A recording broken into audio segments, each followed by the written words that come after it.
Ei, som. Tá bom. É isso aí. Glória a Deus. Amém. Quem está feliz aí? Aleluia. Glória a Deus.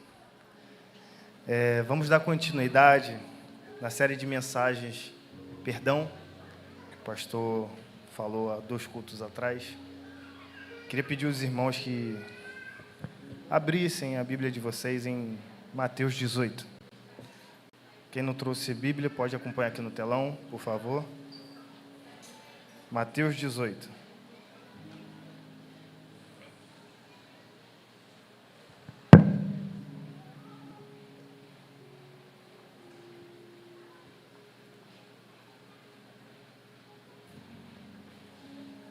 Aleluia.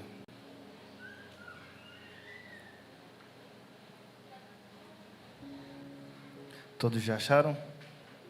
Amém? Mateus capítulo 18, versículo 21, perdão. Versículo 21.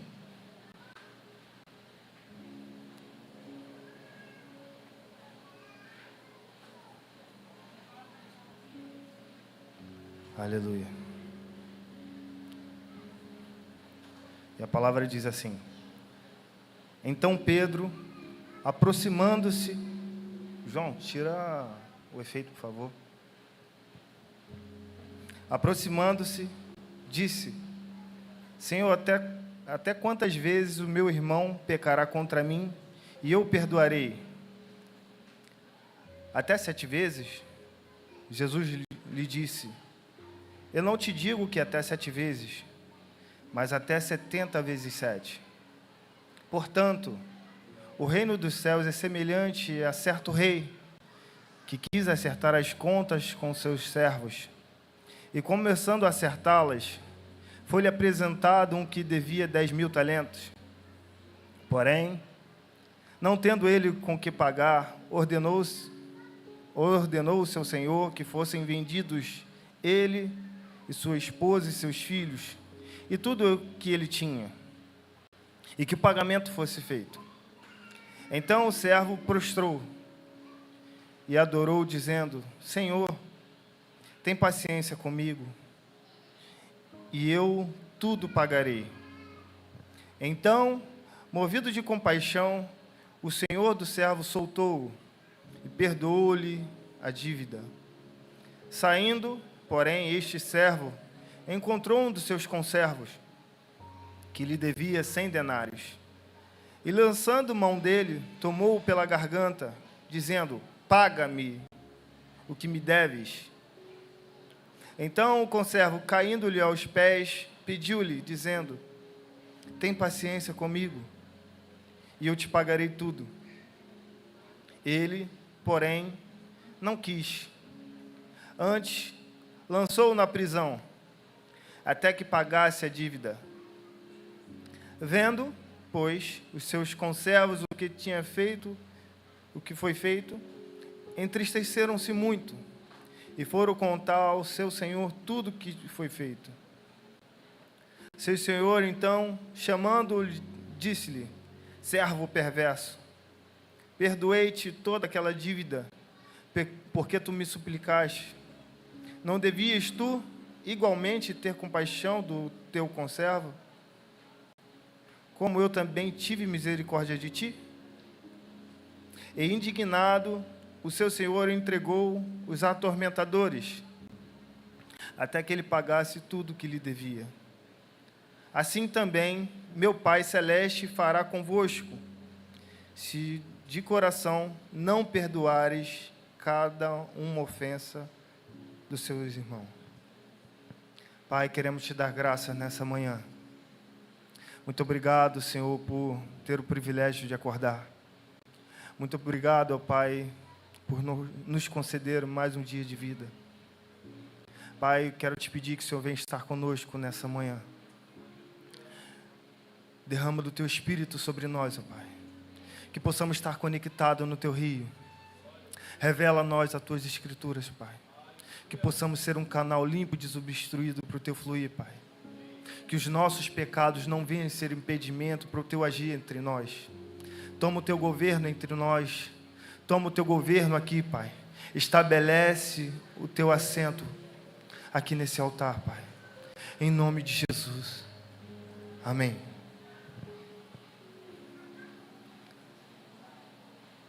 Perdão.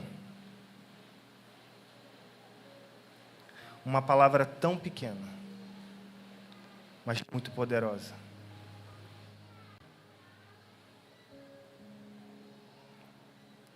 E o tema da mensagem é: o perdão te dá o acesso. A ciência vai dizer que o perdão é um processo mental que visa a eliminação de qualquer ressentimento, raiva, rancor ou outros sentimentos negativos sobre determinada pessoa ou por si próprio.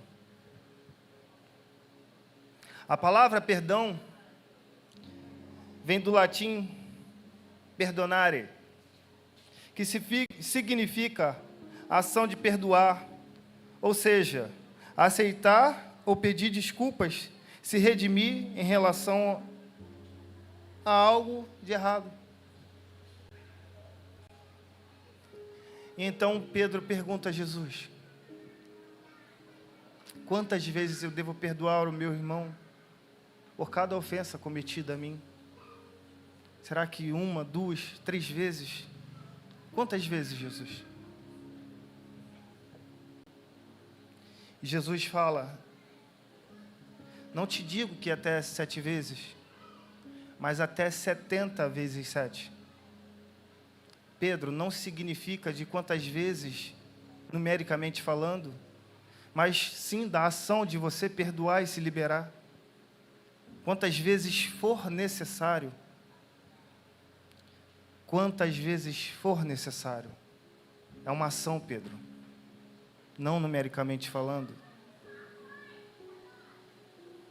E Jesus continua explicando a Pedro, porque Pedro tinha um caráter, né, um jeito de questionar. E Jesus, sabendo que Pedro poderia ficar com dúvida, ele deixa bem explicadinho, de forma que ele fala em uma parábola, para que pudesse entender. Portanto, Pedro, o reino do céu é semelhante a certo rei, que quis acertar as contas com seus servos, e começando a acertá-las, foi-lhe apresentado um que devia 10.000 talentos. O talento era uma medida de peso que eles usavam, né, para quantificar o dinheiro. Naquela época, ouro e prata. Então, um talento, ele equivalia, no Novo Testamento, 15 anos de trabalho de um homem, ou 58,9 quilos de ouro ou prata. Ou seja, 10.000 talentos, 150.000 anos de trabalho, ou 589 toneladas de ouro ou prata. Uma quantidade surreal para alguém pagar. Algo incomensurável, né? Se for de uma forma trabalhada, não dá, né, Baé? Nosso corpo não aguenta isso. E financeiramente falando, surreal. Ou seja, uma conta muito alta para se pagar. E eu queria separar 2 tópicos nesse texto que eu achei interessante, para que Deus ministrou o meu coração e eu passar para os irmãos. Primeiro tópico: a longanimidade e a compaixão do Senhor.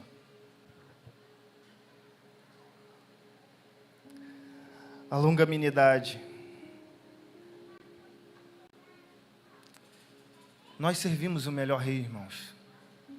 Nós servimos o melhor rei, ou seja, o único, digno de toda adoração.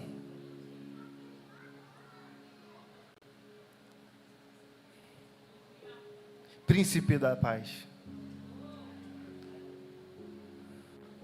Emanuel, o Deus conosco.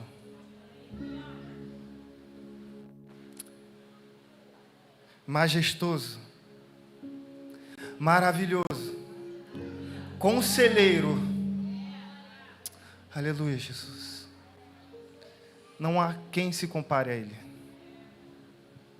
Não há nada que se compare ao nosso Deus. Não há. Um rei que é paciente, vagaroso em irar-se, longânimo ao ponto de deixar a dívida chegar a essa quantia exorbitante. Ele podia muito bem acertar as contas muito antes. Mas a longanimidade do Senhor, né, Ele nos dá uma sensação de impunidade. E nós continuamos fazendo tudo aquilo que nós fazemos diariamente. Mas a longanimidade dele é para retardar o juízo, para que você se conserte, para que você ache o caminho correto, para que você se volte na direção que ele quer.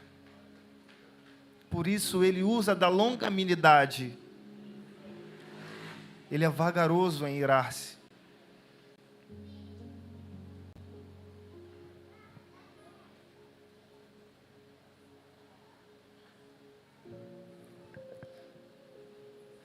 Mesmo sabendo que o servo não conseguiria pagar,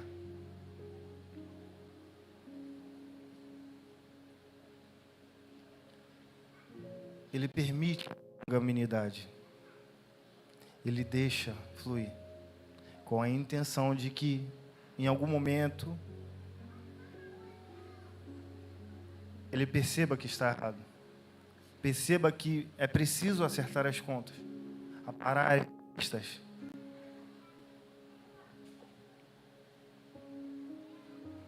Está claro que Jesus usa dessa parábola para expressar a realidade humana, pecadora, né? Falhos, imundos, nojentos ao ponto de fazer maldade, atrocidade, agredir os pais e até matar uma pessoa por causa de centavos. Essa é a nossa realidade humana. Não estou dizendo que aqui entre os irmãos existem pessoas assim, mas é a realidade do ser humano, uma verdade pecaminosa.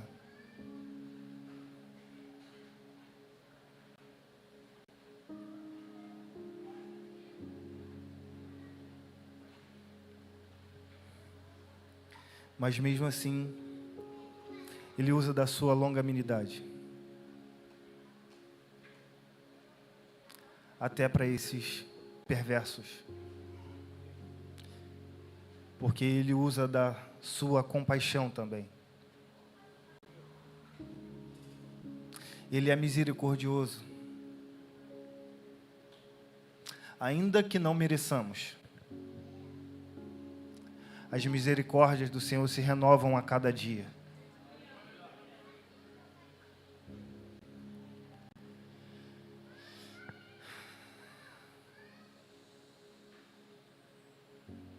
As misericórdias se renovam a cada dia. E não devemos abusar disso. Ainda que não mereçamos, Ele usa da sua longanimidade e compaixão com o ser humano.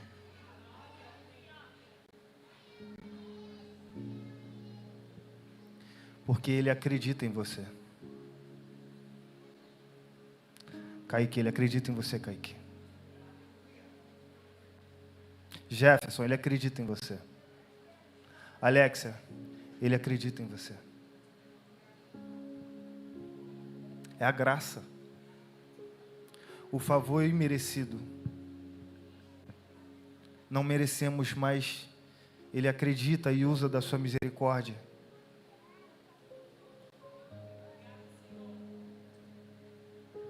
Você pode até não enxergar, mas Ele contempla o seu futuro.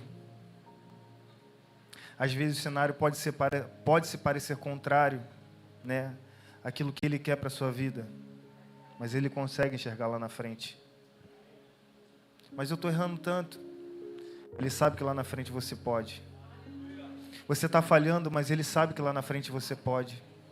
Você está pecando, mas Ele usa da sua misericórdia e sabe que você pode ser mais do que isso. Você pode ser um vaso de honra, sim. Você pode ser uma ferramenta nas mãos de Deus.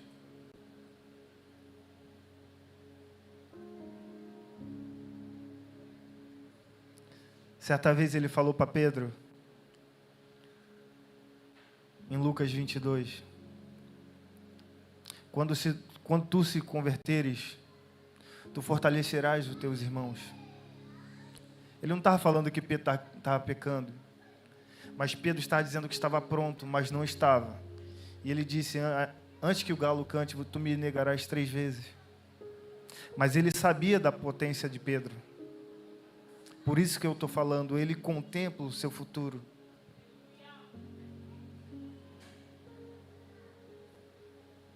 Mas uma hora essa conta chega, gente. Essa longanimidade tem um tempo determinado, assim como dizem Eclesiastes. Há um tempo determinado debaixo do céu, para tudo. E há o tempo do juízo. Há um tempo de acertar as contas. Não espere Deus tocar em alguém que você ama. Não espere Deus tocar naquilo que você gosta, porque Ele é capaz de tirar para te consertar. Ele é capaz de tirar para que você se coloque na direção que Ele quer.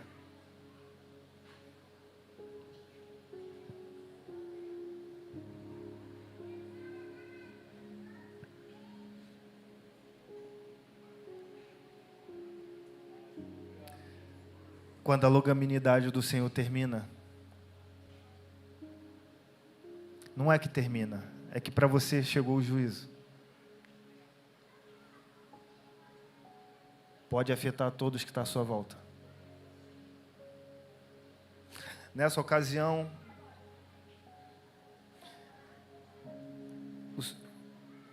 o Senhor fala, não tendo ele com que pagar, ordenou que fossem vendidos ele e sua esposa e seus filhos e tudo que ele tinha, até que o pagamento fosse feito.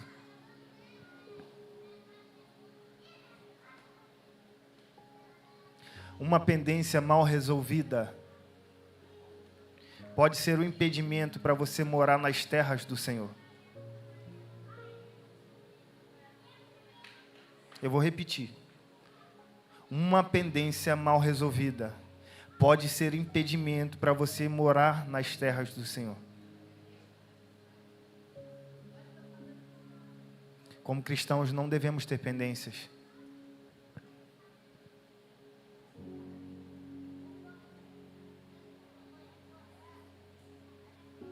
Imagina você jogar todo o sacrifício que Jesus fez por você, jogar fora. Conquistado a preço de sangue, por dores, por causa de um ego, por causa de um orgulho besta, por causa de guardar um ressentimento, uma mágoa do seu irmão, ou seja lá quem for. Você está sendo egoísta. Egoísta porque você usou desse perdão, mas não está sabendo retribuir.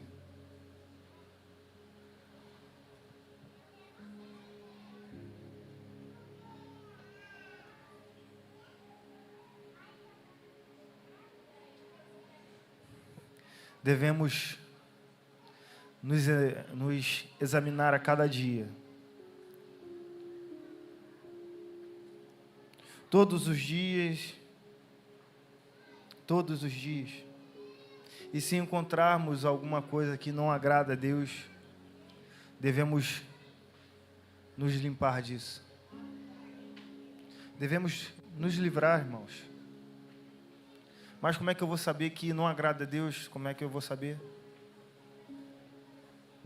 Faça uma pergunta para você mesmo. Será que Jesus faria dessa forma? Será que Jesus agiria desse jeito? O que Jesus acha de você? Se ele fosse experimentar o teu fruto hoje, qual sabor teria? Doce ou amargo?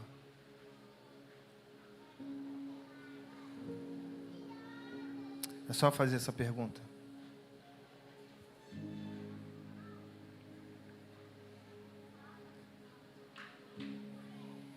Eu queria passar para o segundo tópico.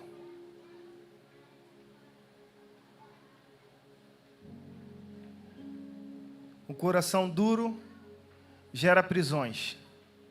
É o segundo tópico que o Senhor ministrou ao meu coração. No versículo 28. Saindo, porém, este servo encontrou um dos seus conservos que devia 100 denários. E lançando mão dele, tomou pela garganta, dizendo: paga-me o que tu me deves. Então o conservo, caindo-lhe aos pés, pediu-lhe, dizendo: tem paciência comigo e eu te pagarei tudo. Ele, porém, não quis, antes o lançou na prisão, até que pagasse a dívida.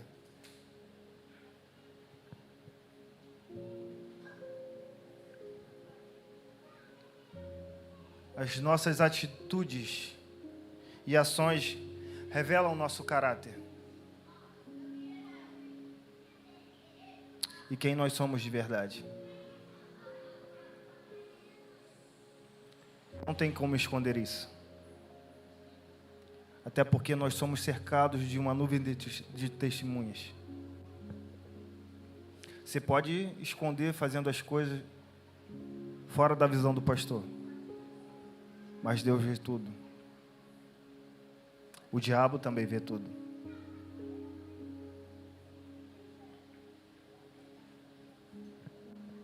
Não se engane. Nada passa despercebido.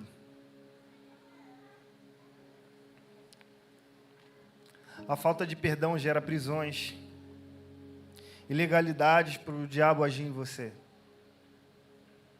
Que prisões são essas, Helder? Prisões emocionais, depressão, mágoas, rancor, tudo isso. Muitas pessoas têm adquirido doenças por causa de orgulho, por achar que o outro não merece. Mas será que você mereceu? Quando Jesus passou. Não existe momento certo para que eu possa ir até o meu irmão e pedir perdão ou perdoar ele. Quanto mais tempo você guardar esse ressentimento, pior é para você. Mais tempo o diabo vai ter para tocar na tua vida. Mas hoje o Senhor está nos dando mais uma oportunidade, né? Assim eu creio, para que nós venhamos estar com o coração livre.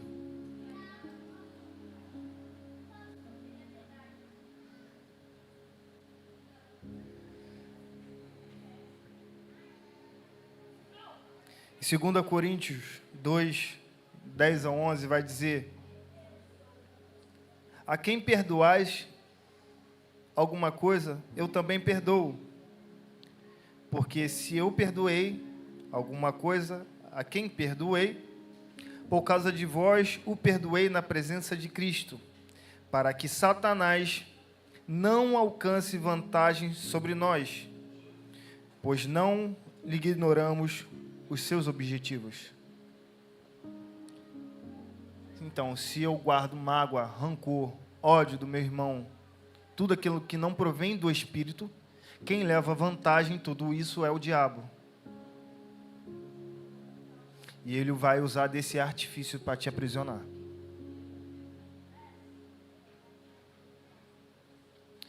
Em 1 Pedro, capítulo 5, versículo 8, diz que o diabo, o vosso inimigo, está ao nosso derredor, bramando como um leão, louco a quem tragar. Não podemos dar margem para ele. Não podemos, em um minuto sequer, guardar esse tipo de sentimento, porque ele age nos mínimos de detalhe.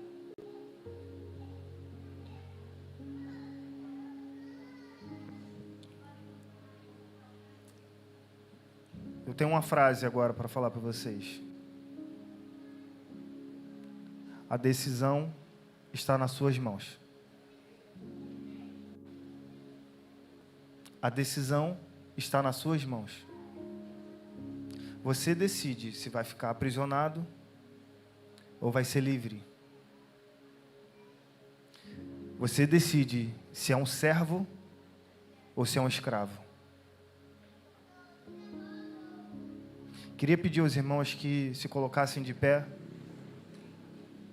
fechassem os olhos, levassem a mente de vocês a Cristo.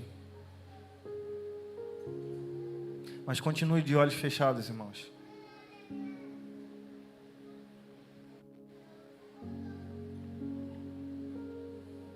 Comecem a examinar a si próprio. Mas leve o seu coração e sua mente cativa a Jesus. Se Deus trouxe essa mensagem é porque Ele precisava falar com a igreja. Nenhuma palavra é lançada em vão. Feche os olhos, igreja.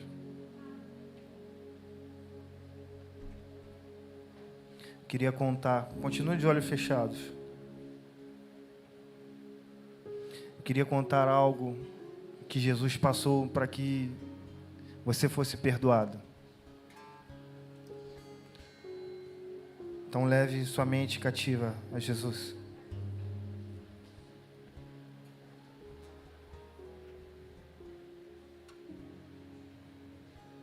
Jesus, antes de ser preso,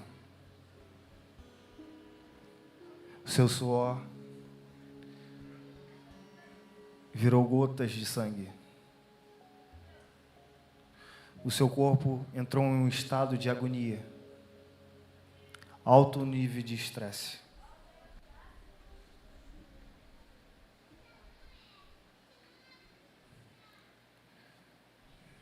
Logo em seguida, depois da prisão, uma vez preso e aguardando o julgamento de Caifás, Jesus recebeu bofetadas e socos. Foi colocado um véu sobre sua cabeça e cada um golpeou ali.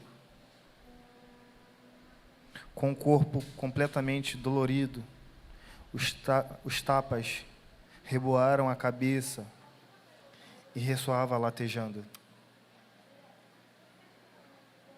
Provavelmente nesse momento ele sentiu as primeiras vertigens ou perda de equilíbrio. Jesus foi apresentado diante de Pilatos com hematomas e escarros. Como foi entregue para ser flagelado. Onde foi desnudado e amarrado com os braços esticados para cima e punhos amarrados para o alto de uma coluna. A lei hebraica fixava que 39 golpes deveriam ser dados. Mas os carrascos não seguiram esse número e foram até o limite de desmaio. Eram 2 carrascos, um de cada.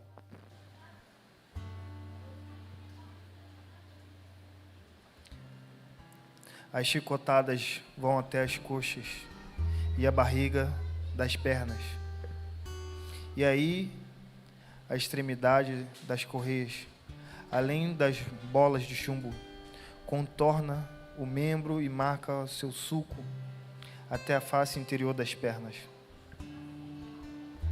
Os primeiros golpes, as correias deixavam logo riscos azuis e esquimose subcutânea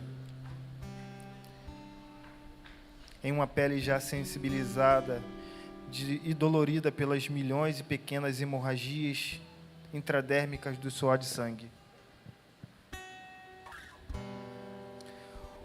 Os soldados usavam açoites curtos, com várias cordas e correias de couro, com bolas de ferros e pedacinhos de ossos nas pontas. As bolas de ferro causavam contusões e hematomas, mas os ossos rasgavam a pele e o tecido subcutâneo.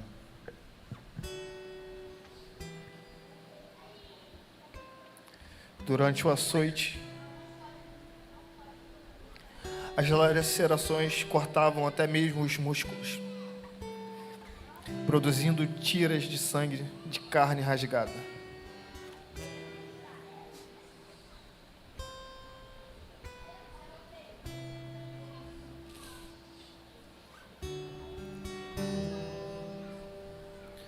Continuem conectados, irmãos. A coroa de espinhos. Após a flagelação, os soldados colocaram sobre a cabeça de Jesus uma coroa de espinhos. Comum na região da Palestina, os soldados teceram a coroa de espinhos em uma espécie de fundo de cesta. Eles aplicaram sobre o crânio. Não foi uma tiara, mas tinha um formato de capacete que abrangia todo o crânio. Os juncos torcidos envolveram a cabeça entre a nuca e a testa. Os espinhos penetraram o couro cabeludo. Parte esta extremamente sensível que sangra muito. Logo o crânio ficou todo pegajoso de tantos coágulos.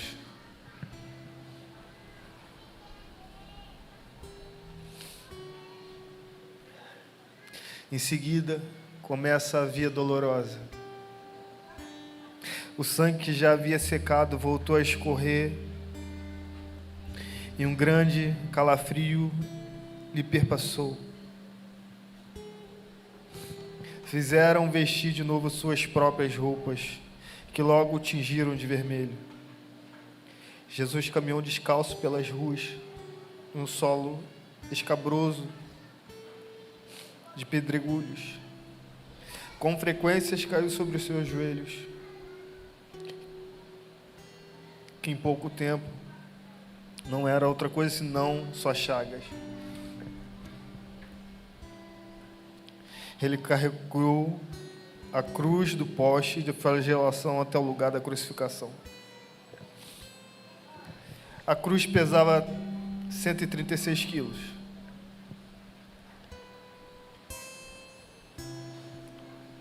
Foi colocado sobre sua nuca, balançando sobre os 2 ombros. O caminho tinha aproximadamente meio quilômetro, por volta de 600 metros. E finalmente ele chega ao topo, onde será crucificado. Antes de se iniciar a crucificação no Calvário, foi oferecido a Jesus uma bebida narcótica, vinho, mirra e incenso, para diminuir a dor dele, e ele recusou.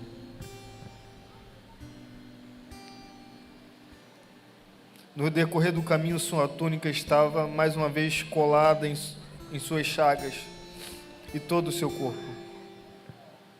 Cada fio de lã estava colado à sua superfície despida, e quando era retirado, cada uma dava a sensação de arrancar uma das inúmeras terminações nervosas, deixando descoberto nas chagas.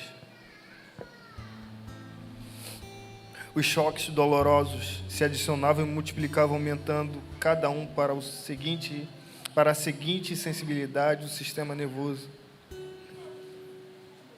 Não se trata aqui de uma lesão local, mas de quase toda a superfície do corpo e, sobretudo, daquelas lamentáveis costas.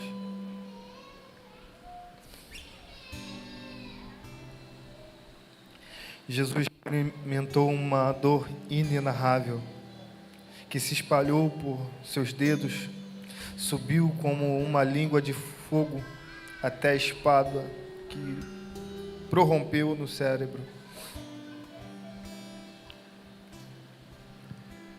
Os pregos tinham diâmetro na cabeça de 13 centímetros e comprimento de 18 centímetros, e eram cravados sobre os pulsos, pois se fosse nas mãos, eles se rasgariam completamente.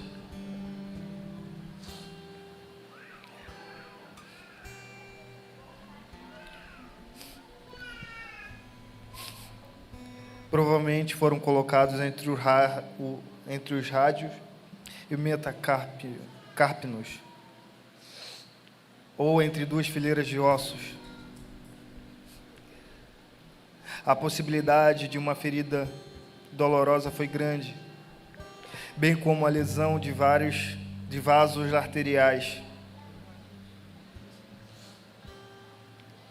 O cravo penetrado destruía o nervo sensorial motor ou comprometia o nervo médio, produzindo tremendas dores e descargas em ambos os braços. As agudas pontadas de grande chapéu e espinhos dilaceraram o crânio mais profundamente ainda. Sua nobre cabeça pende agora para a frente, porque a espessura da coroa impede de repousar sobre a madeira, e cada vez que ergue, renova as picadas.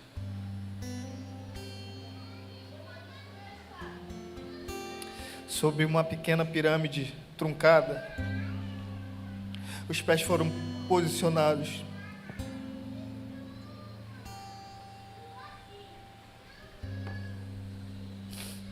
Pregados por um prego de ferro entre o primeiro e o segundo espaço.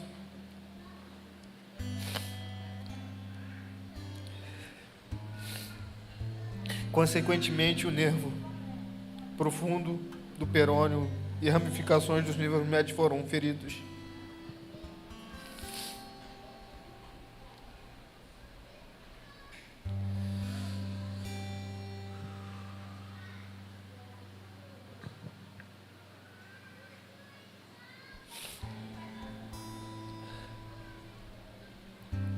Nesta longa sequência que explica como Jesus morreu, vale lembrar que ele não tinha comido nada desde as vésperas da tarde.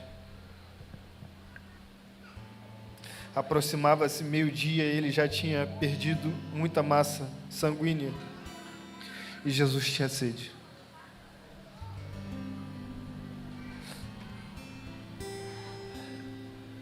Jesus sofreu múltiplos traumas e contusões. Com tantos ferimentos e dores, a crucificação aumentava a dor nos braços e nas pernas, interferindo na respiração normal, principalmente na exalação. Os braços ficaram estendidos, mas o peso do corpo puxava para baixo.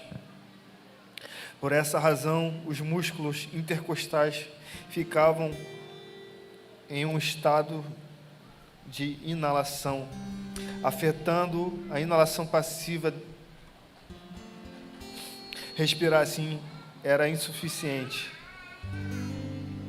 Para respirar e inalar o suficiente, Jesus precisava se apoiar nos pés, flexionar o braço e depois soltar o corpo.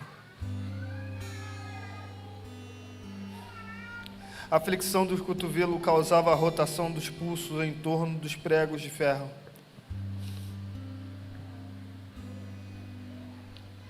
Esse movimento retomava em seu corpo dores semelhantes a de ser novamente pregado, porque o movimento fazia roçar os nervos e músculos lacerados no prego. Durante horas de fadiga, teve câimbras musculares e contraturas tetânicas. Isso fazia com que os músculos dos braços ficassem mais rígidos espontaneamente, por causa da contração que se acentuava cada vez mais.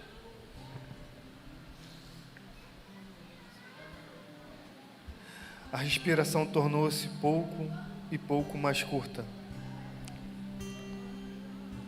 As costelas, já elevadas pela tração dos braços, ainda se sobrelevaram.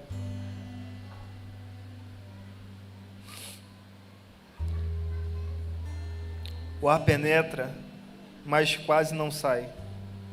Respira só no alto. Inspira um pouco e não consegue respirar.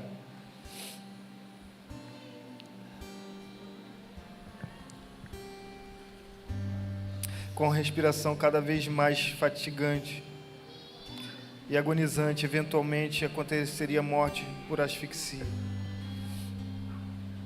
O rosto pálido, pouco a pouco, fica corado. Vermelho, passa ao violeta, púrpura e em seguida ao azul. É asfixia.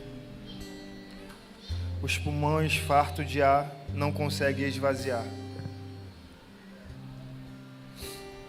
Os tornozelos e os joelhos, pouco a pouco, se estendem.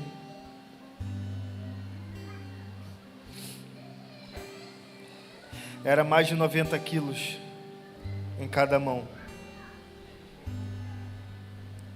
Eis que o fenômeno diminui por si mesmo e a tetânica regride. A respiração torna-se mais ampla e mais profunda.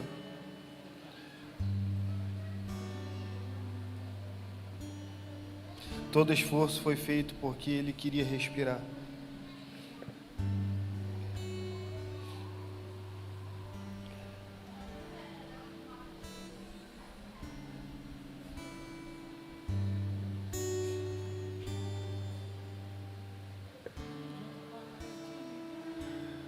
Isso foi o que Jesus passou por você.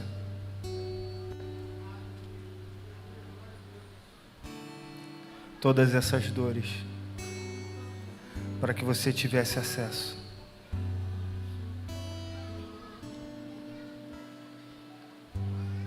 É impossível imaginar tudo o que ele sofreu.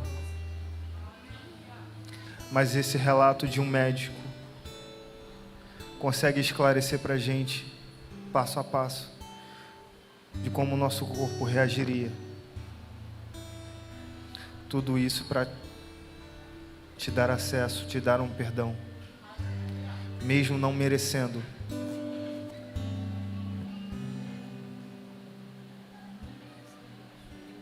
E Jesus termina a parábola dele dizendo: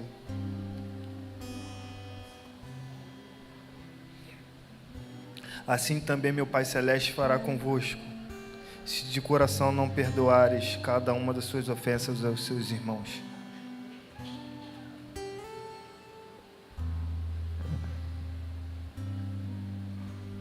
Queria orar por vocês.